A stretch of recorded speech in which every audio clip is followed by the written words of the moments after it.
Almond burger उपकरण burger पाई mutton कीमा 1 cup, almond चोपा विहीन 1 cup, किशमिश अध कप, अंडा 2टा, बिस्कुट गुंड 1 कप, गोलमरीच गुंड अध चा चामच, लुण अध चा चामच, लहुणी भाजिबा लगी जेतिक आवश्यक, मशरूम अल्प केतोटी, चूना चूना करी कटा होइथिबा कैप्सिकम गोटिए, चूना चूना करी कटा होइथिबा आमंड अल्प किछि, मैक्सिकन सॉस पाई green chilli sauce 1 tin, cocoa 2 चामच, चीनी 1 चा चामच, लुण, रसुण बटा आवश्यकता अनुजाई, डालचीन बटा अल्प किछि, लवंग 3-4टा।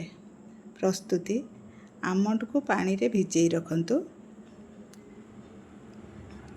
नरम हेले चोपा छड़े चूना चूना करी काटी नियंतु अथवा ब्लेंडर रे गुंड करी नियंतु। कीमारे समस्त उपकरण मिसेई बर्गर आकार रे गढ़ंतु। एहा उपरे आमंड गुंडर प्रलेप दियंतु। सस्पेन रे लहुणी देई एही बर्गर को मध्यम आंच रे भाजी नियंतु। एथर सॉस पाई रखिथिबा समस्त उपकरण एकाठी मिसेई नियंतु। मशरूम को धोई सेथिरु भल भाबरे पानी निगाड़ी नियंतु। एहाकु लहुणी रे हाल्का भावे भाजी नियंतु।